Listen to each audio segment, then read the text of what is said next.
Buonasera e benvenuti ad una nuova puntata di Candiani Factory.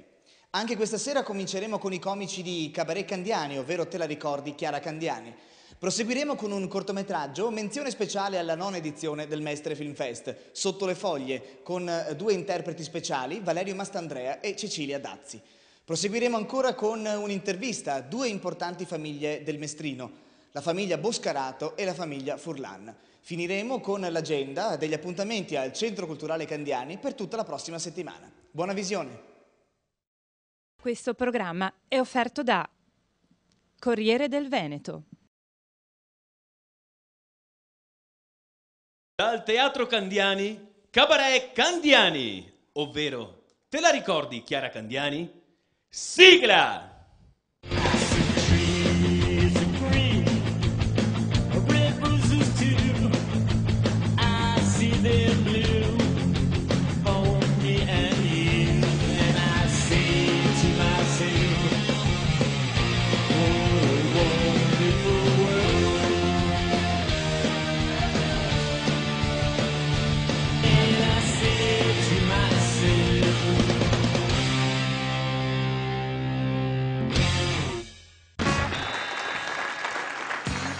Popolo della notte, popolo d'ascolto, bentornati in diretta qui su Radio Notte Fonda in compagnia del vostro DJ della notte.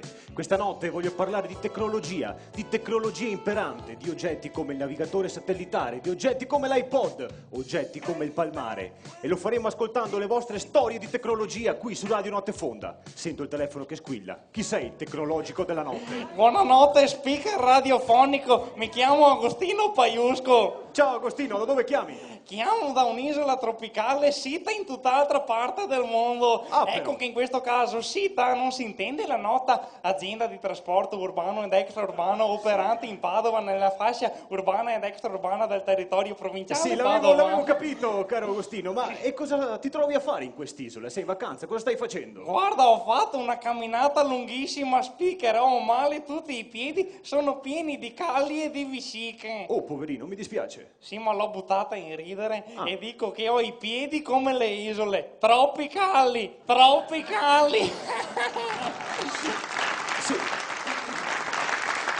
Ma cosa stai facendo? Si può sapere cosa stai facendo in quest'isola?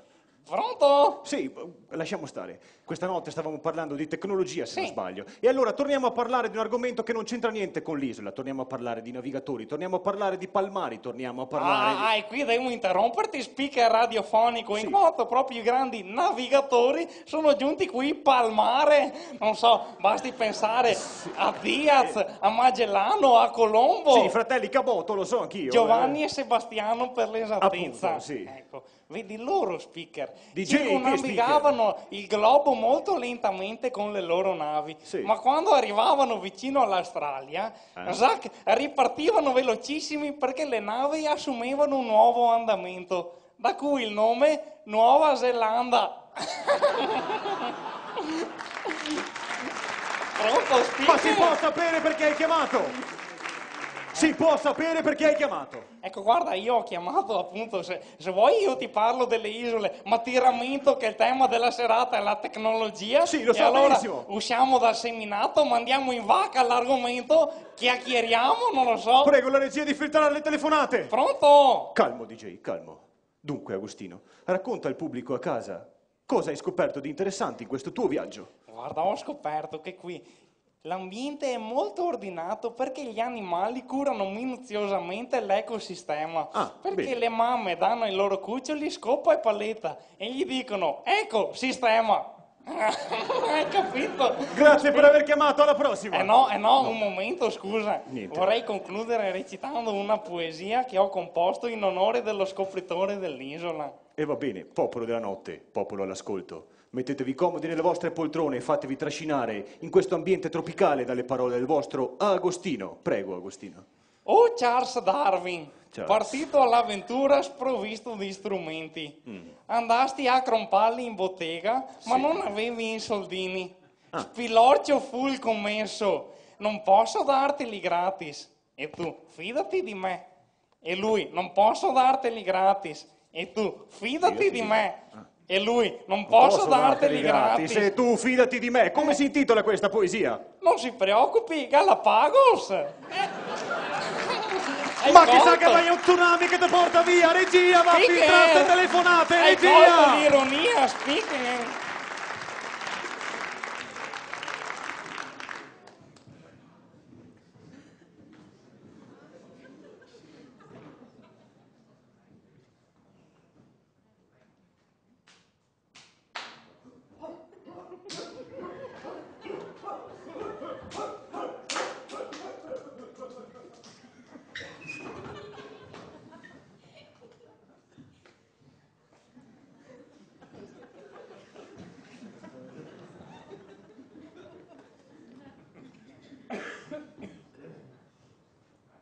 And it goes a little something like this.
Check this out.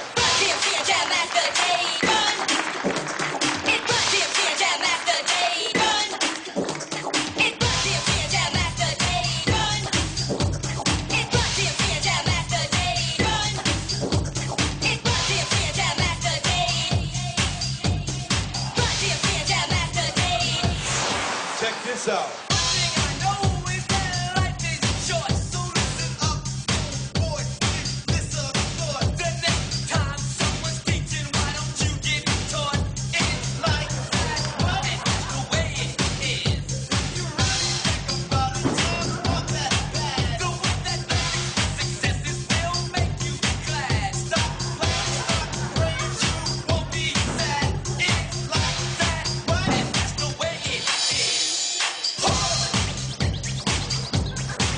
Check this out.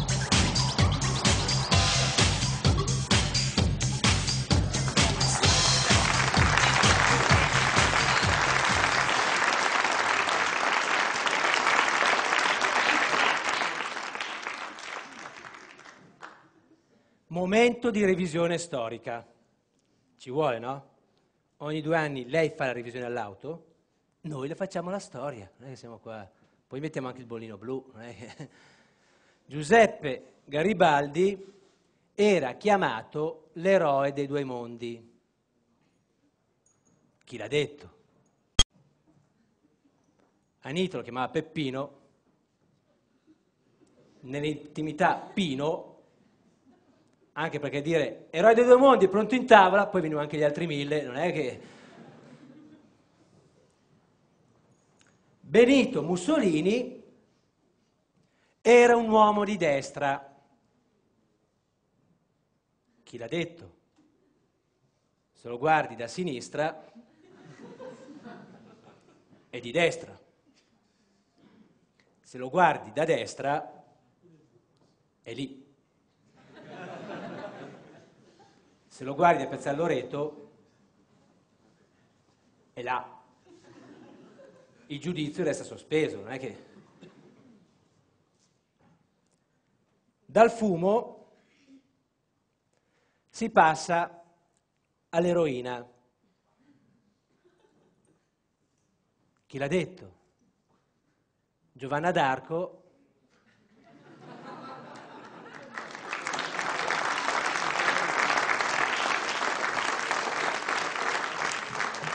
Da eroina è andata in fumo, non è che...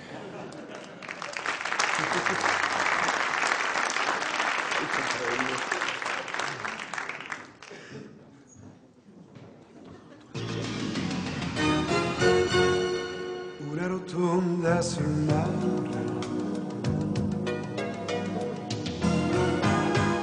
il nostro disco che suona, vedo gli amici ballare,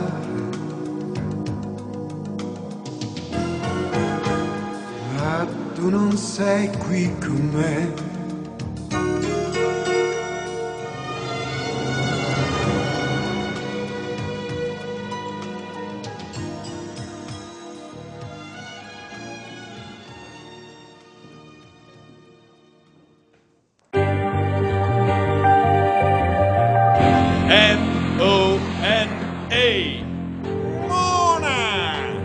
Medici ospedalieri non affidabili.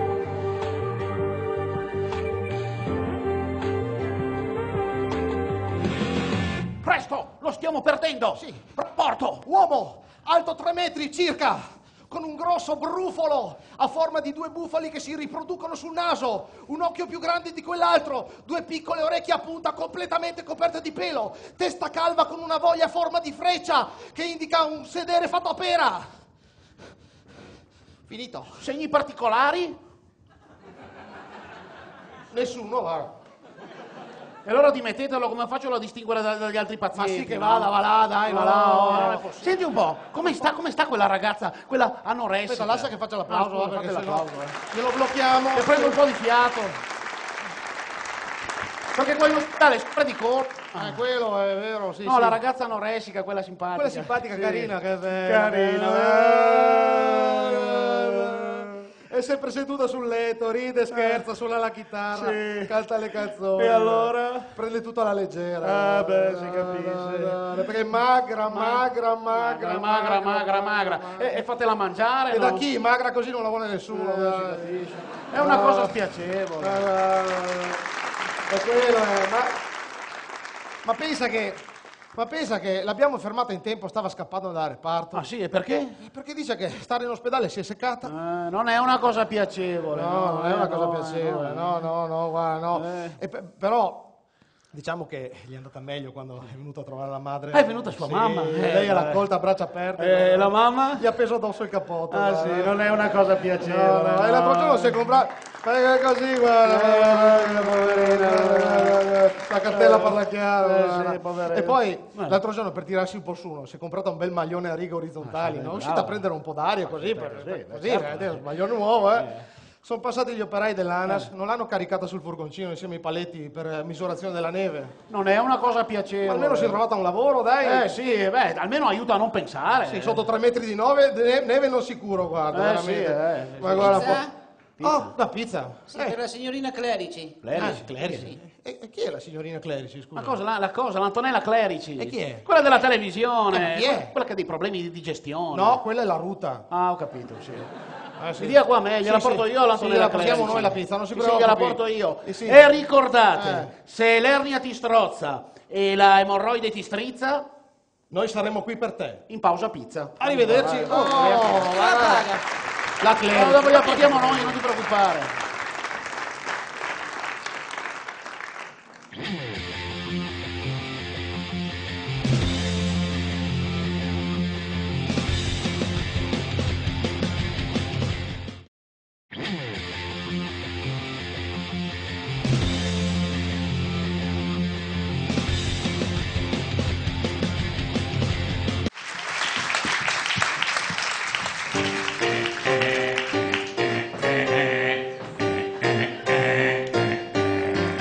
You came out to potato, red potato. I came out to potato, yeah, potato.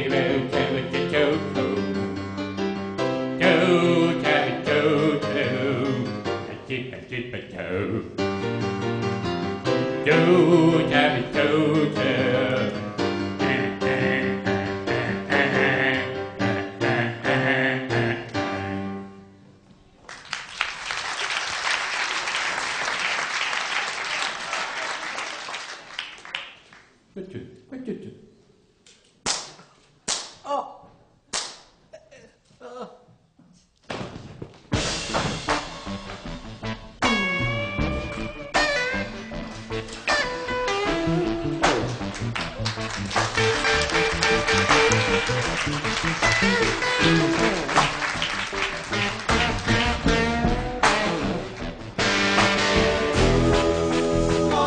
E allora, lei ha visto qualcosa?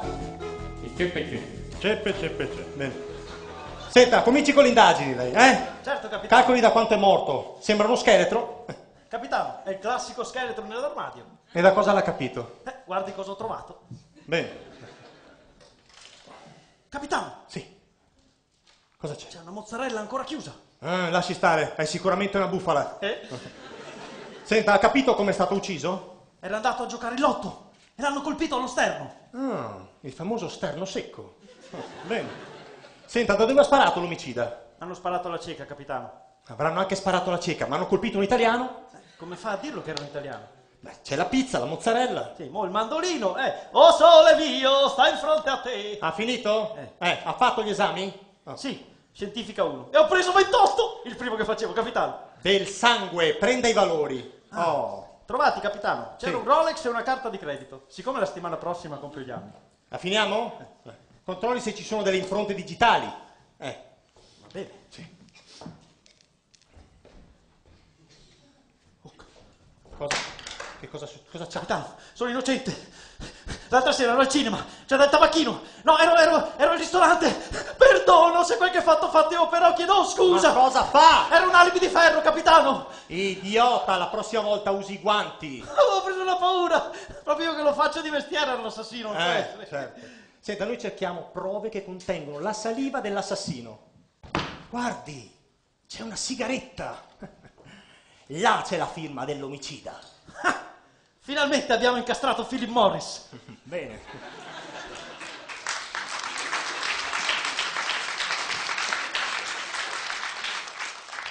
Scusi. Niente. Capitano, ma la vittima è viva. No, tenga qua, metta nel rapporto, scriva. La vittima è morta in circostanze misteriose. Scriva. Capitano, le prove? Cancelli anche le prove, porti via. Qualcuno qua la pizza la deve pagare,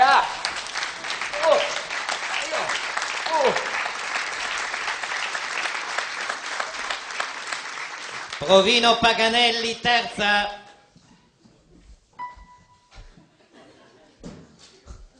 Salve, sono il cugino dell'uomo invisibile. Il prossimo.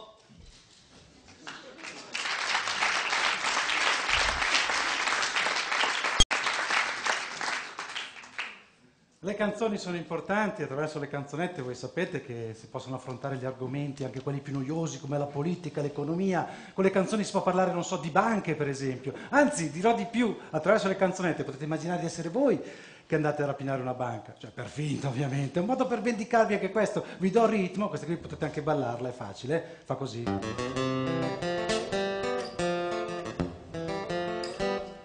State pure seduti, mi caso solo io, facciamo prima, così. E no, adesso non applaudite. Per rapinare una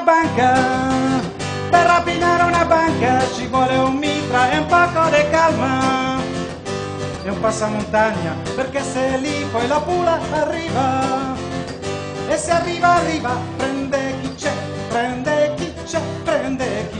io non sono un banchiere e non sono un finanziere, non ho il capital,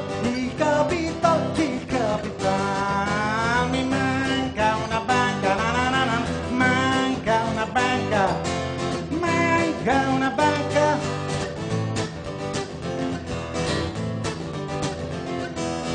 Sono fuori dal tunnel dell'investimento, sono fuori dal tunnel dell'investimento. Quando esco di casa mi accorgo non c'ho più lo stipendio, quando esco di banca mi accorgo manciulato lo stipendio e il mio conto è in rosso relativo, sotto gli occhi ho l'estratto, ma adesso la mia rata pagherò pesa come un'incudine. E il bonifico parte stasera e domani salverò. Gli investitori fanno...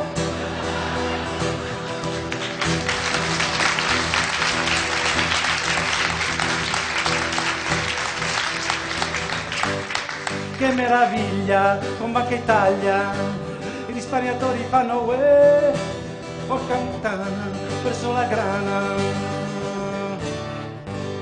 E ho fatto la figura del piccione e sono stato un po' frescone, credevo fosse un'occasione, ho investito la pensione, più o meno come fa un piccione che caga in testa dal balcone e annaffia tutte le persone. Ho buttato la pensione, l'ho buttata dal balcone.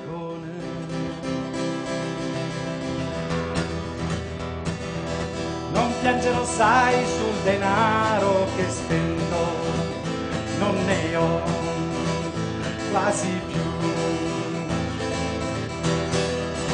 Accendi il tuo mutuo al 18%, vedrai sarà buono anche l'investimento. Che sarà di me, la la la, negativo è il trend, la la la la. Che sarà di me, la la la la, negativo è il trend. In piazza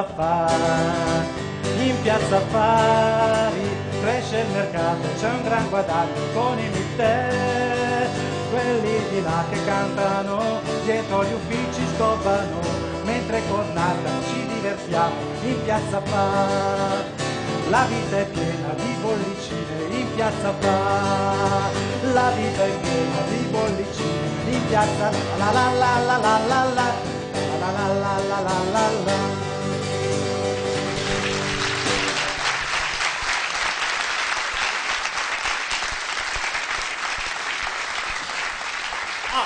È mia questa però pista stavolta. Sì? Oh, Stecco, vieni qua, Stecco! Wow, Cambio, sei buon ufficiale. Certamente. Dai.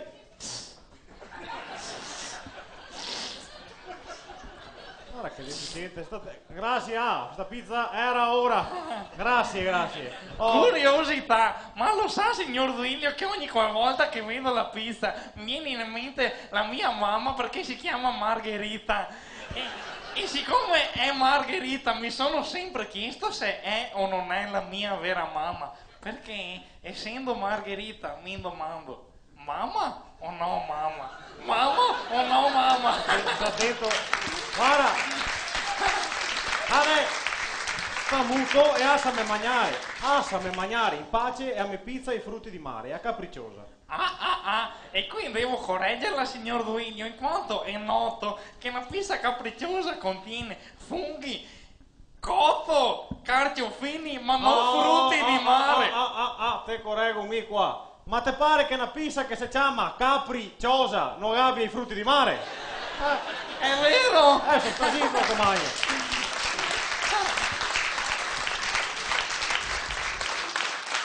Sì. Applaudo, Renate Di Giacinto dell'Intendenza di Finanza. E dopo vediamo. Sì, tutti che ridere qua, pure lei che ride. Questa faccia da ticket sanitario che c'ha. Lei è una di quelle che quando fa la dichiarazione dei redditi ci mette in mezzo talmente tanti scontrini di spese mediche raccattate qua e là che gli volevano dare il premio malato dell'anno. Un altri 2 scontrini e vincevo un trapianto di minza in omaggio. E l'arrivo io, Renate Di Giacinto dall'Intendenza di Finanza, e dopo vediamo. La signora Cadde qua ride, pure lei, sì. Questa fa finta che c'ha la casa piccola ogni volta. Quando la dichiara dice, un monolocale c'ho. E l'arrivo io, Intendenza di Finanza, vi conosco a voi veneti, vi conosco. Come il parrucchiere estetista che ho accertato questa settimana. Intanto, visto che si parlava di estetica, di chi? Ma non potevano curare un po' che l'estetica della dipendente? Quando sono arrivato ho detto questo più che della finanza devono avere paura della buon costume. Una zoccola, proprio uguale. Vabbè, io sono un professionista, certe cose non le guardo. E faccio, senta, ci sta il titolare? Questo mi guarda e fa, sì, adesso che facciamo? Cioè che è giapponese questo? Perché? Niente, fatto sta che arriva il titolare e mi accoglie con un bel buongiorno mi dica. Buongiorno faccio io. Giallo-verde, le ricorda qualcosa? Cosa mi fa? Ma sarà i colori sociali del Chirignago, non so. Dice, ma che sta dicendo? Le fiamme gialle. Cosa ha fatto? Cosa ha fatto? Qua pratica antincendio so a posto. Di che senta lei ci sta pigliando in giro. Io sono stato qua fuori, ci stava una signora, è entrata dentro, teneva i capelli neri come la pece. È uscita fuori che sembrava albina e non già aveva in mano manca una ricevuta. Dice, lo so. Poretta sta signora se ha sentito male, è sbiancata. E dica che spianca solo sui capelli. Ma la faccio spiancare io con una multa da 2000 euro. E vediamo. Comunque mi trova su una buona giornata. Cioè, via. Chiuderò un occhio, tutte e due. Mi limiterò a una bella lavata di capo. Sembra che me la fa la signorina a gratis e con una bella frizione. Questo mi ha detto, gratis. E sa che fai una frizione e diamo una controllata anche ai freni, non è vero? Così che questa la multa non l'ha scaricata. Però a me mi ha fatto una scarica di mazzate. Niente, lo sapevo che pure questa volta era meglio se gli facevo cadere la mannaia del fisco addosso. La mannaia. Mannaia la miseria, mannaia, ma guardalo un po'.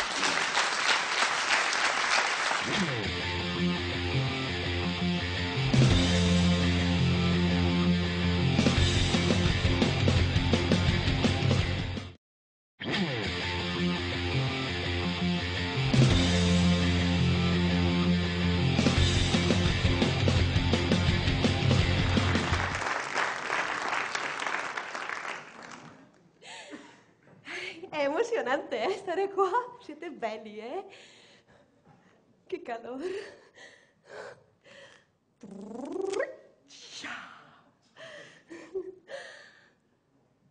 Oh, mutandina. E dove la metto? La mutandina la metto, e se la metto...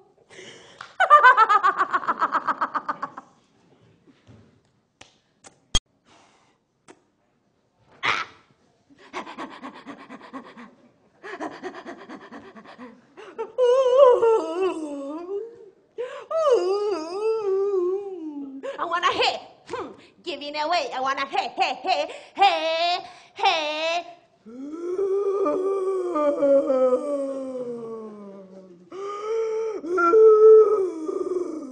L'orco cattivo.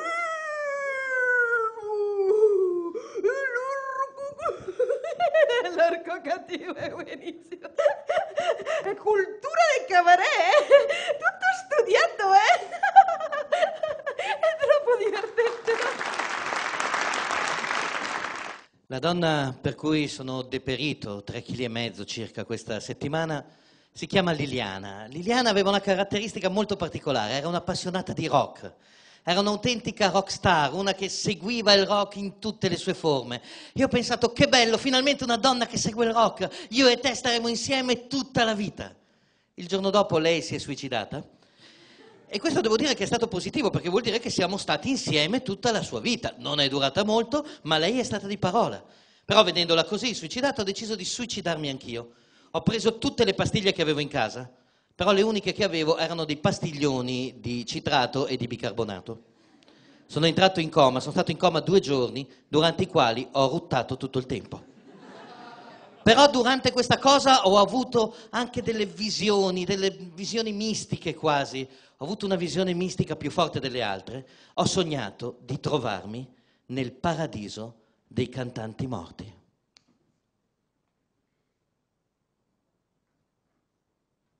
Qui doveva partire una base, ma nel paradiso dei cantanti morti non c'è mai niente dato per scontato. Arrivò dopo un po' e io li vidi tutti comparire improvvisamente. Erano tutti lì.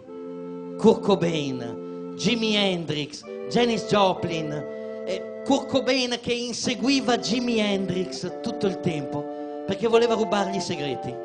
No, non come chitarrista, voleva sapere da che parrucchiere andava.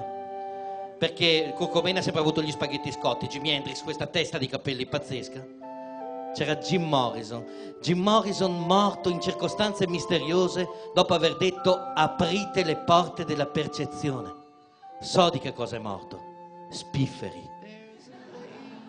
Freddie Mercury è arrivato in paradiso e sente la nostalgia dei suoi compagni e allora prega Dio e gli dice give me the Queen, però non si spiega bene e Dio gli ha chiamato su la regina madre che sa suonare solo l'ukulele e We Are the Champions all'ukulele non è il massimo.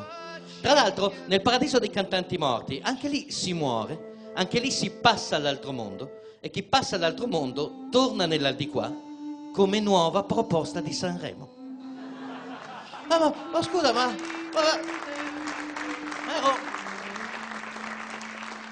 ero Janis Joplin e adesso sei la Tatangelo. No, Gigi D'Alessio no, per piacere. Ci sono anche gli italiani, ne abbiamo persi tanti. Augusto Daolio dei Nomadi, Bruno Lauzi, Demetrio Stratos degli Area, Antonello Venditti.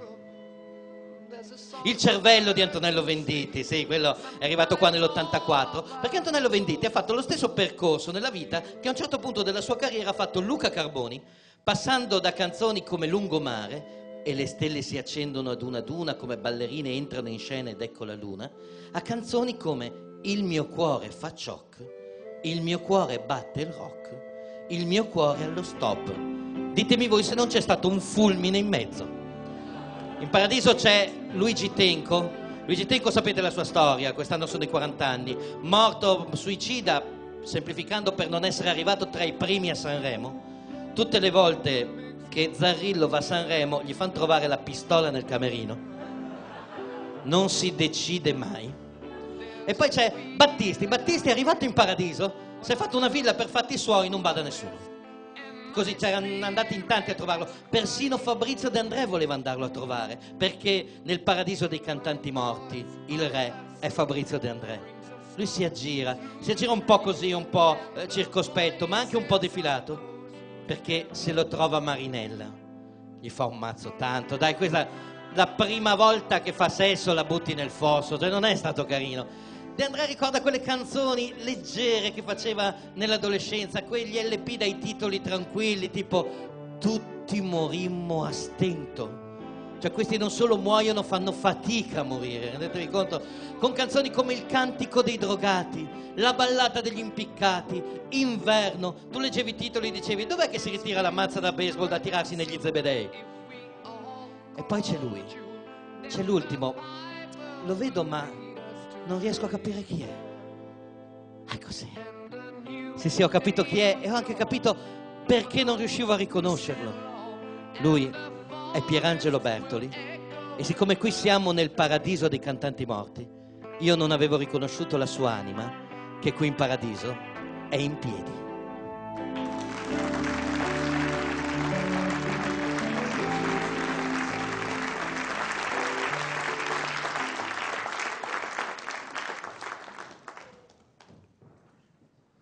Momenti di revisione storica.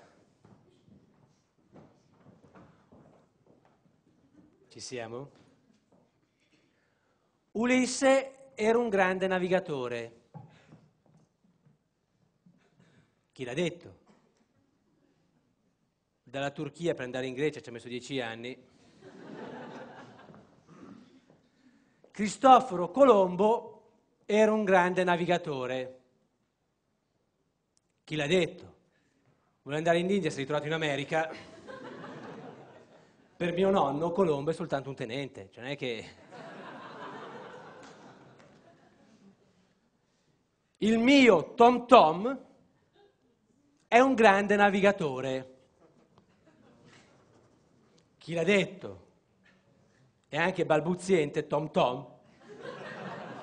Le strade me le ripete 2 volte, Tom Tom. Un grande navigatore, tutte le volte che arriviamo su una strada che porta in spiaggia mi chiede di fare inversione a U.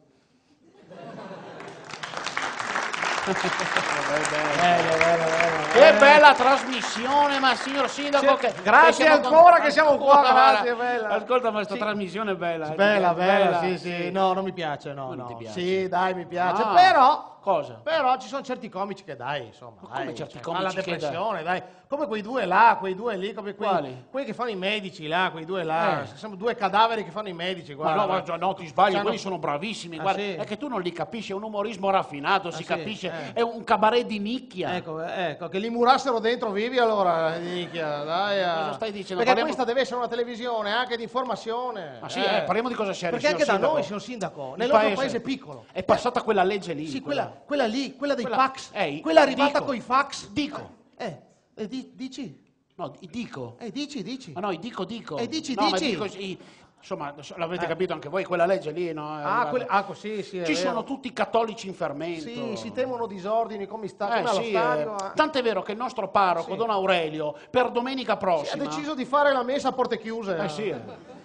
Non si sa mai. Perché come si dice su da noi, chi è senza peccato... E chi ce l'ha, beato lui. Arrivederci.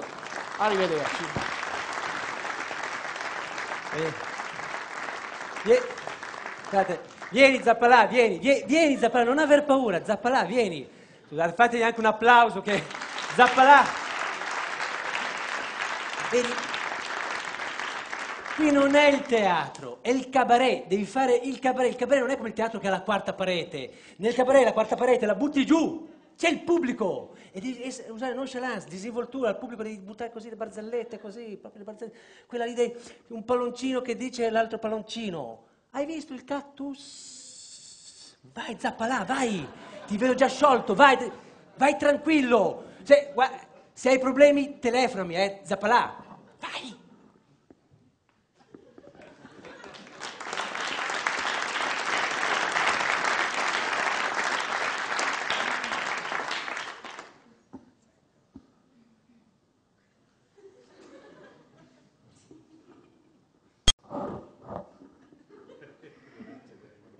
Pronto?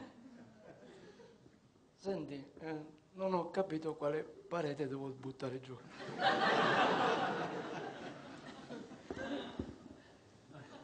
C'è qualche muratore? Racconta la barzelletta.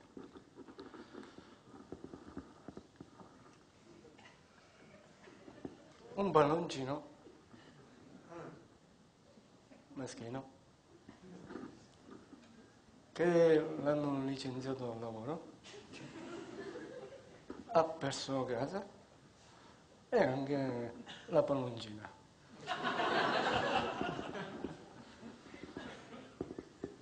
Decide, ce la faccio più, vado in un luogo popolato e dice, mi faccio saltare in aria. Pronto? No, ma non è un terrorista, è un palloncino sfortunato. Va bene, allora dice, vai in comunità, che fai un viaggio spirituale nel deserto, perché la vita è come il cactus, è piena di spine. Pronto? No, tu mi hai detto così. No, va bene, allora va nel deserto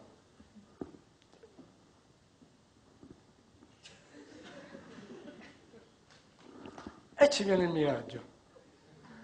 Vede il cactus e ci dice, io ora sono forte col cactus che mi sgonfia.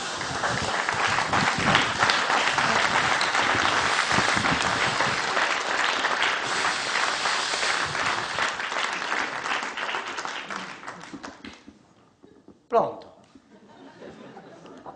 Troppo drammatico? Senti, io drammaticamente te lo dico, a me il cabaret mi fa cagare.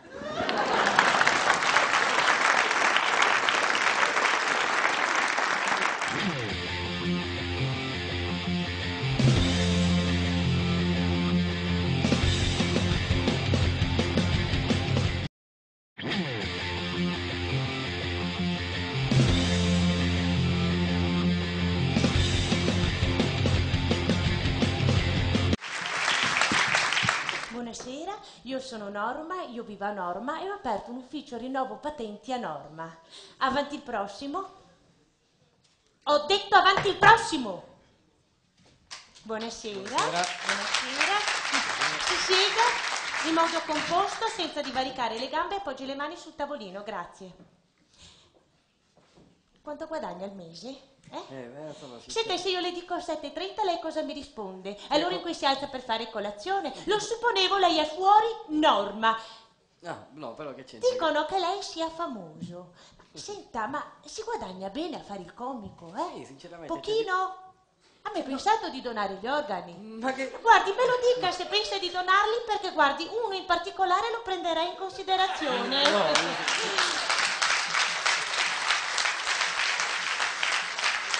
Procediamo con il quiz. Sì. Allora, è un veicolo senza motore. Che cos'è? Sicuramente. Forza? La suocera. Infatti non ha il motore, nonostante questo non si riesce mai a spegnerla. Sì, Ho capito, sì. Il suo cervello è come una donna che fa l'amore senza precauzioni. Ha un ritardo. Ricorrerò alle domande con più opzioni, stile chi vuole essere patentato. È in automobile assieme ad altre persone e soffre di aerofagia. Cosa fa? Opzione A, guarda insistentemente chi le sta accanto. Opzione B, si vanta del suo nuovo Arbore Magique al profumo innovativo Campagna con mucche. Opzione C, va in un'officina autorizzata, controlla l'emissione degli scarichi e poi si fa dare il bollino blu. Risponda. Risponda! È la sua risposta definitiva? Sì. Molto bene. Io volevo fare la Magique. Senta. Ma lei, dal punto di vista sessuale, si ritiene... Opzione A, assolutamente insoddisfatto. Opzione B, assolutamente insoddisfatto. Opzione C, assolutamente insoddisfatto con delle punte di malcontento. C'è la F. Forza, risponda. Un'altra opzione c'è? Senta, ma hai mai pensato di fare qualcosa di diverso? Per esempio, l'ha mai fatto in macchina?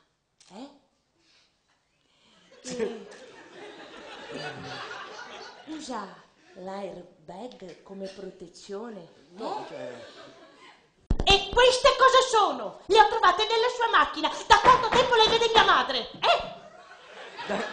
Si alzi, mi dia la patente, forza. Si alzi, ho detto. È già in piedi?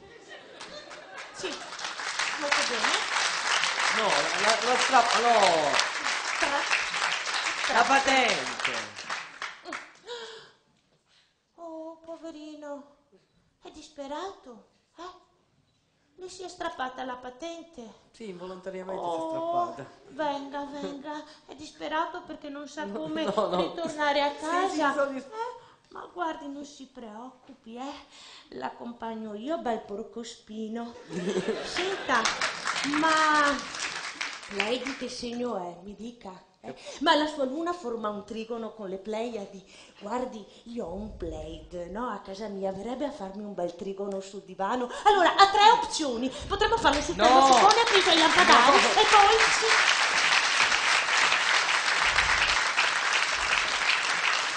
Provino Paganelli, quarta. Il prossimo.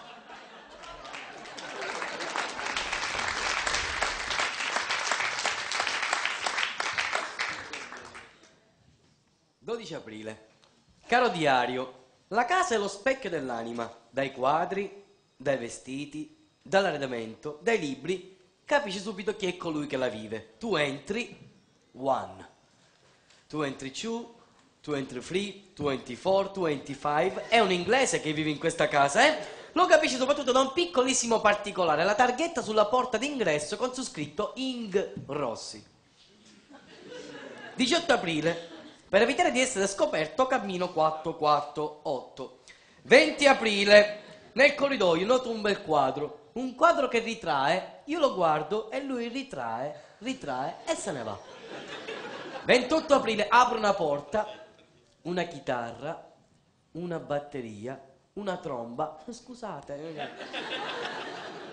25 aprile. Una finestra che dà su una cancellata che non si vede più. 28 aprile, un comodino, un bellissimo comodino. Una volta in casa avevamo un comodino simile comprato in una fiera nei paesi dell'est. Alla fiera dell'est, per 2 soldi, un comodino mio padre comprò e venne il gatto che ci pisciò sopra tutta la notte e lo buttammo. L'indomani buttammo anche il comodino. 1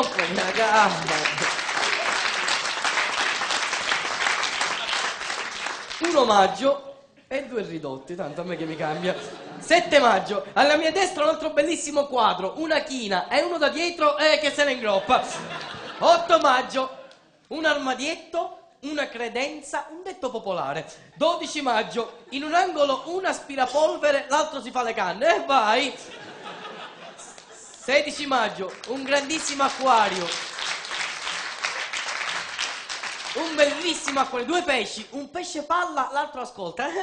20 maggio, apro una porta, c'è un uomo che mi guarda. Non devo essere impulsivo. Io lo guardo, lui mi guarda. Io lo fisso, lui mi fissa. Mi apre minchia allo specchio, meno male va. Apro uno sportellino gel, schiuma da barba, l'H, la I, la L, la M. 22 maggio, in un ripostiglio tanti scatoloni, degli sci, una slitta, si rialza, slitta, si rialza, un altoparlante e un basso in silenzio. 27 maggio, tanti quadri accavallati l'uno sull'altro. In un quadro vedo dipinto il Teatro Massimo, è sottoscritto Palermo. In un quadro vedo dipinto il Colosseo, è sottoscritto Roma. In un quadro vedo dipinto l'origano, è sottoscritto La Spezia.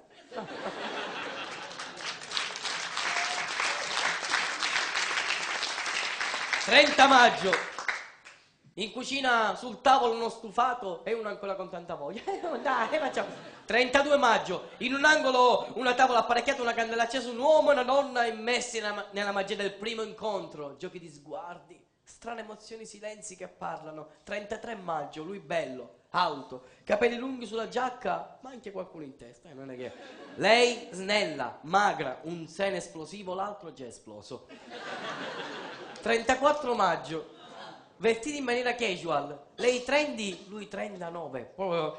38 maggio, lei sudamericana, lui suda come un cornuto, proprio.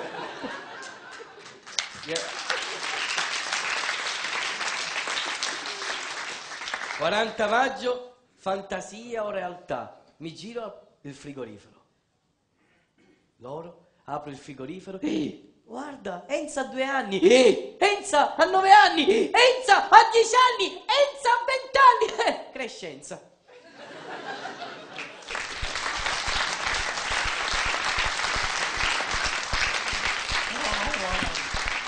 Mamma mia, che divertenti questi comici, le sta piacendo, signor Duilio? Sì, beh, mi è piaciuto molto, soprattutto Sì, quello. già sono veramente bravissimi, non trova? Sì, ardio dirte che... Anche perché d'altronde la comicità è un qualcosa di straordinario, vero? Appunto te stavo per dire che mi piace... Ma lei in particolare, diciamo, chi è che le è piaciuto? Si racconti un po'. Ma se te stai muto un secondo, te me racconto? Silenzio, non voglio sentire volare una mosca quando te parlo, ok? D'accordo. Seguito che non voglio sentire volare una mosca. Infatti questa non è una mosca, è un cimice. Ma che un cimice? Ma sì, glielo dico io. Questa qua è una mosca, mi conosci i rumori di cimice? È un cimice, animale verde di forma romboidale. Io so cosa che sei un cimice, ma nostri... non è un cimice questo, sei una mosca. Scommettiamo che è un cimice. Perché?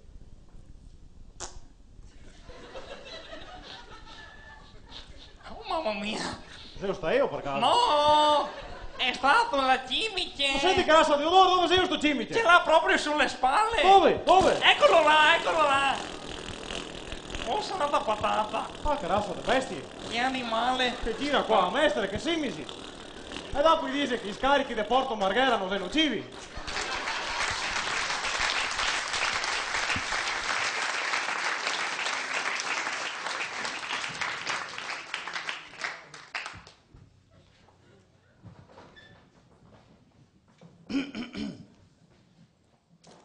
Ehi Frank, da questa parte. Ok.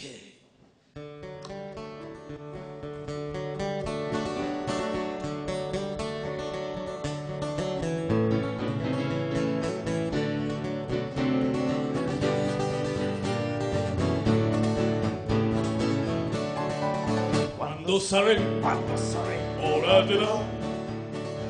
dell'alba asciugana, noi andremo a trovare la mamma per vedere come la sta.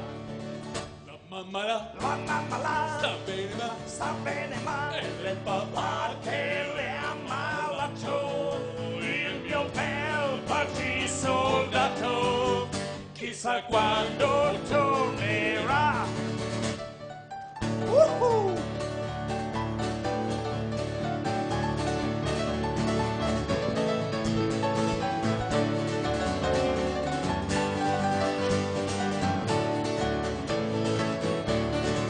Tutti mi dici, e Lucica, se che trovare un'altra amorosa, è una storia dolorosa, che mi credere non so, non la credo no, ma se fosse vera, se non fosse proprio vera, biondo moro questa sera, un altro me lo troverò, biondo moro questa sera, yeah.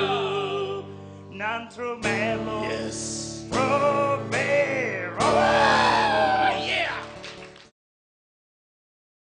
Questo programma è stato offerto da Corriere del Veneto.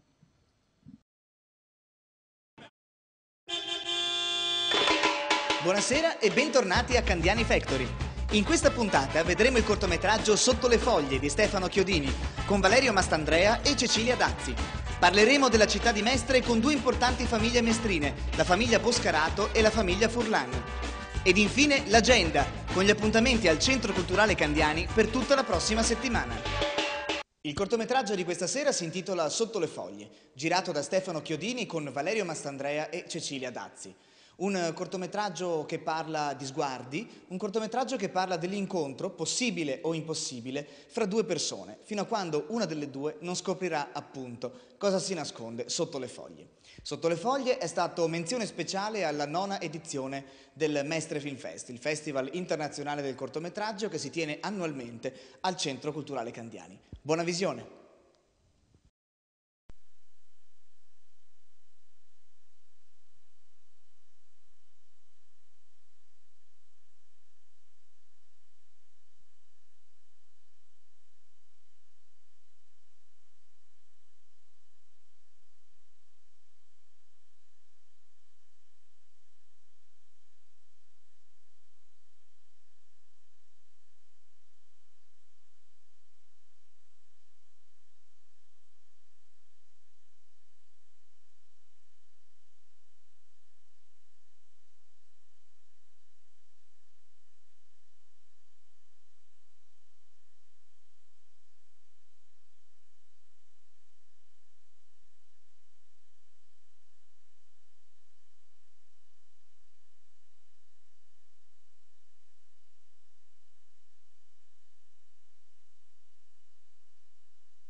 Candiani Interview, lo spazio di approfondimento sulla città. Quest'oggi parliamo di Mestre e della sua storia con due importanti famiglie mestrine, la famiglia Furlan e la famiglia Boscarato. Ho vissuto nel cinema tutta la mia vita e posso atteggiarmi al storico dei cinema e anche della città di Mestre. Il primo cinema di Mestre è sorto in un borgo, perché Mestre non aveva neanche 20.000 abitanti. Si è evoluta rapidamente, si è creato adeguatamente il cinema Excelsior, che è stato il primo cinema della zona. Mio papà, Dino Boscarato, ha voluto più che creare un ristorante a Mestre, creare un posto dove si potesse parlare, discutere di cultura, di arte, di tante cose oltre che mangiare bene. Questo modo di voler fare cultura, voler fare arte, ha sempre legato appunto la Melia e mio papà a quello che è stato lo sviluppo un po' di Mestre, che è sempre stato una città satellite di Venezia, ma che ultimamente si sta veramente dando tanto da fare per legare il nome di Mestre alla cultura e a tutto ciò che gli va dietro. Il gusto credo che non sia altro che uno dei nostri modi di rapportarsi al mondo. Mestre è una realtà in fermento che sta crescendo e credo che il buon gusto, che è molto legato all'attenzione sincera verso le cose, sia una delle caratteristiche di Mestre. La desertificazione dei centri storici è un fenomeno che deve essere tenuto sotto controllo e che dobbiamo tutti cercare di invertire. Quindi credo che si possa riportare la gente nel centro della città, per cui il centro della città diventa in assoluto il punto di incontro e deve diventare il punto di massimo incontro, di espressione sia del commercio che della cultura di una città. Per questo credo che dovremo investire molto nel recupero, nella riqualificazione del centro urbano. Una città potrebbe essere uno spazio di possibilità per incontri e per confluenze, incroci, per costruire delle cose assieme, e da questo punto di vista credo che Mestre si stia formando adesso. C'è una gran voglia di trovare un'identità per Mestre. Questo significa che c'è della gente che voglia guardarsi in faccia e di darci un nome, quantomeno come abitanti di questo luogo. Mestre è una città che ha avuto una grande espansione demografica in questi anni, la sta continuando ad avere ancora, però aspettiamo che Mestre si dia una facciata di modernità che ancora non ha. Quindi è vero che Mestre è sempre stata un po' trascurata nei confronti di Venezia. Nonostante progetti importanti che abbiamo cominciato a vedere, da via Torino a quello che sarà poi l'area dell'ex ospedale, al nuovo ospedale, e anche forse la riqualificazione di Piazzale Candiani, sono tutti passaggi obbligati per far sì che Mestre sia una città multiculturale, che dia la possibilità ai cittadini mestrini di sentirsi nuovamente orgogliosi di abitare qui.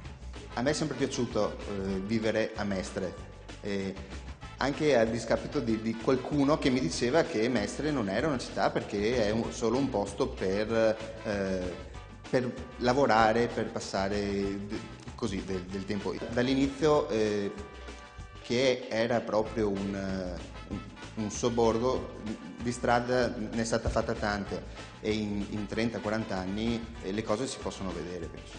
Vedo Mestre così come una sorta di raccordo di quello che del mondo culturale veneziano con il resto del mondo, ma la vedo più come il luogo della sperimentazione, della novità, della modernità e del lancio verso il futuro, radicato sempre vicino a Venezia, che è un passato di cui siamo estremamente orgogliosi. Lunedì 21 maggio al Centro Culturale Candiani, alle ore 18, incontro con la Fondazione Querini Stampalia. Intervengono Antonio Fancello e Angela Munari. Giovedì 24 maggio alle ore 17, la presentazione di Vedere, il nuovo numero della rivista Servizium, e alle ore 21 la presentazione del libro La meravigliosa storia della Repubblica dei Briganti, Roma 1849, in collaborazione con l'Associazione Esodo e l'Associazione Storia Mestre. Venerdì 25 maggio alle 17:30, per Scaffale Aperto, incontri con gli autori, la presentazione del libro La scrittura e lo sguardo, cinema e letteratura di Giorgio Tinazzi. Alle ore 21, lo spettacolo Nanna Bobò di e con Linda Bobbo. Prosegue fino al 27 maggio al Centro Culturale Candiani la mostra Una generazione intermedia, percorsi artistici a Venezia negli anni 70, e fino al 10 giugno la mostra Idee e Saperi. Prosegue fino al 26 maggio alla Galleria Contemporaneo di Via Piave a Mestre la mostra delle opere di Brigitte Covans.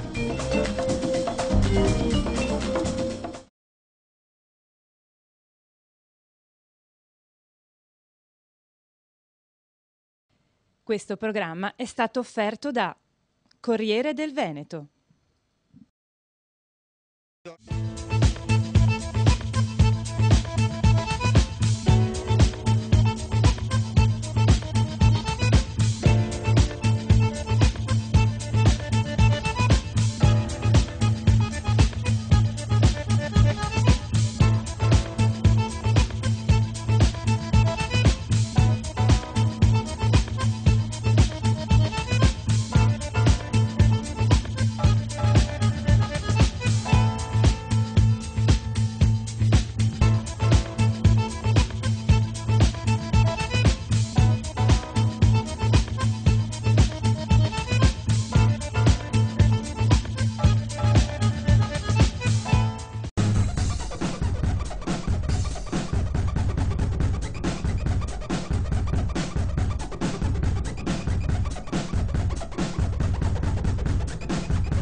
Ciao, sono Nicola Cavallaro, sono regista di DDT.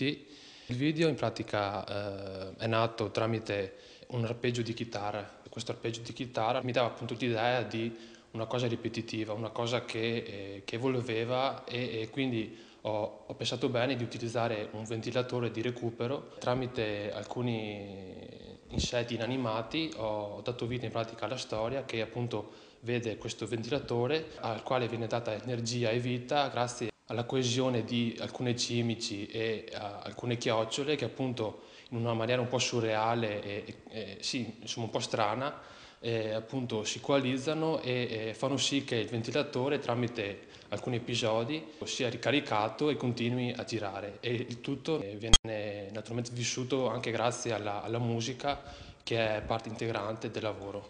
Buona visione.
Candiani Interview, lo spazio di approfondimento sulla città.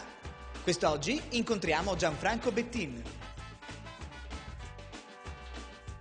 Io mi augurerei che gli ospiti di Mestre, quelli che ci vengono perché vengono qui al Candiani a visitare o a frequentare le molte attività, gli spettacoli, le conferenze, le mostre, le iniziative che ci sono, capiscano davvero cos'è Mestre. È una città particolare, ha una sua originalità nel contesto del nord-est. Sta tra Venezia e il nord-est, appunto, e già questo ne fa un crocevia unico. E poi una città niente affatto provinciale, molto in sintonia con i mutamenti del nostro tempo. Lo è sempre stata, da quando è nata la modernità, da quando è sorta l'industria, da quando le grandi vie di comunicazione l'hanno plasmata e anche un po' ferita, perché basta pensare alla tangenziale che passano lontano da qui e abbiamo detto tutto. Ma tutti questi elementi ne hanno anche fatto una città che, per quanto segnata da una urbanizzazione selvaggia tra gli anni 50 e 60, ha sempre avuto questo carattere di apertura al mondo, a costo di essere travolta da una crescita sregolata e tempestosa. Proprio per questo però, adesso che ha trovato un equilibrio, adesso che ha più cura di sé, che cerca anche la qualità, perfino la bellezza in certi angoli, che si è dedicata a grandi investimenti su se stessa. Il Candiani è un esempio, il grande parco di San Giuliano è un altro esempio, e tutto il lavoro di ritessitura e riqualificazione del tessuto urbano sono altrettanti esempi. La consapevolezza nuova che ha di essere un centro di straordinarie valenze, pensiamo al porto che è uno dei più grandi d'Europa, all'aeroporto che è uno dei più importanti d'Italia, al grande polo industriale che ancora è uno dei più importanti d'Europa e che ha grandi opportunità di trasformazione positiva. Io mi auguro che trovino tutto questo gli ospiti che vengono al Candiani e che passano per Mestre, che si fermano con aria non distratta e che, leggendo la struttura, la storia e poi incontrando le persone, i mestrini e le mestrine, riflettono questo ambiente, questa vicenda storica molto particolare nel Veneto e in Italia, molto europea vorrei dire. Incontrando queste persone, gli ospiti di Mestre penso incontrino anche una opportunità straordinaria di vedere come va il nostro tempo. Questa città è in sintonia col tempo, nel bene e nel male, quindi è un'occasione interessante per tutti. A Mestre vivono relativamente poche persone che vivono qui da generazioni, anche se ce ne sono. La gran parte è venuta a vivere a Mestre, o da Venezia o da altre parti del Veneto, da altre parti d'Italia e del mondo. È una città in cui l'immigrazione è cominciata presto da altre zone del Veneto e dell'Italia e anche dal resto del mondo. Quindi può correre il rischio di non avere un'amalgama, di non sentire